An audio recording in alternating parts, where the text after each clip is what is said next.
এই কুয়াগুলো যদি পরিপূর্ণ কিউরিং না করে আপনাদের বাড়ির কাজে ব্যবহার হয়, তাহলে কিন্তু আপনাদের বিল্ডিং সম্পূর্ণ ঝুঁকিপূর্ণ হবে ভবিষ্যতের জন্য। এবং কি, এই যে কুয়ার যে কোনাগুলো আছে, এগুলা যদি পাথরের মতন ধার থাকে, তাহলে মনে করবেন 1 নাম্বার ইটা দিয়ে আপনাদের কুয়াগুলা তৈরি হচ্ছে।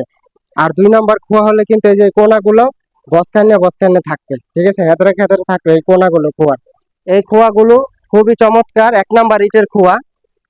তো কুয়া দেখা গেছে আপনাদের বাড়িতে যখন কুয়াগুলা তৈরি হয়, এই কুয়াগুলো ভালো ইটা দিয়ে ভাঙানো হচ্ছে কি না খারাপ ইটা দিয়ে ভাঙানো হচ্ছে বুঝবেন কিভাবে? যখন আপনারা কুয়াগুলো হাতে নিবেন এইভাবে, এই কুয়াগুলো দেখেন কি চমৎকার কুয়া। কুয়ার যে এই যে ধারাগুলো আছে একবারে পাথরের মতন ধার, তার মানে কি এটা 1 নাম্বার ইটা দিয়ে কুয়াগুলা তৈরি করা হয়েছে। তো দেখা গেছে আমাদের দেশে 1 নাম্বার ইটার ভিতরেও কিছু কিছু জায়গায় 2 নাম্বার ইটা ঢুকানো হয়। তো 2 নাম্বার ইটা ঢুকাইলে আপনারা বুঝবেন কিভাবে? এই যে কুয়াগুলো যে আছে, এই কুয়াগুলো হাতে নেওয়ার পরে এই যে কুয়ার যে কোনাগুলো আছে, এগুলা কিন্তু বসকানো থাকবে, এরকম কোনা ধার থাকবে না। 1 নাম্বার ইটার কুয়া হলে এই যে কোনাগুলা পাথরের মতন ধার থাকবে। আর 2 নাম্বার ইটার কুয়া হলে এগুলা কিন্তু ধার থাকবে না, এগুলো বসকানে বসকানে থাকবে কোনাগুলো। তো অবশ্যই আপনাদের বিল্ডিং এর কাজে যখন কুয়া ব্যবহার করবেন ঢালাই কাজে, অবশ্যই 1 নাম্বার ইট দিয়ে কুয়াগুলো ব্যবহার করতে হবে। এবং কি, কুয়াগুলো ঢালাইয়ের আগে পরিপূর্ণভাবে কিউরিং করে নিতে হবে।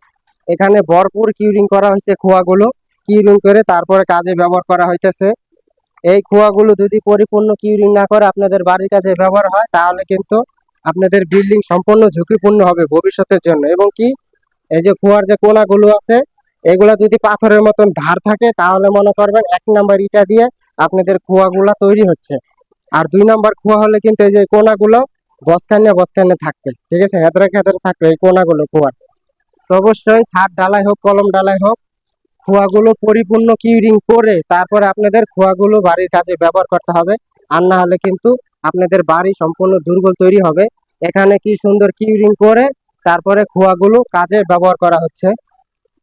এবং কি, কুয়ার যে রাসালো একটা ময়লা আছে, কুয়া ভাঙানোর পরে দেখবেন কুয়ার ভিতরে একটি লাল পানি বের হয়, এটা যে পর্যন্ত বের হবে এই পর্যন্ত আপনাদের কুয়াগুলো পরিপূর্ণভাবে কিউরিং করতে হবে।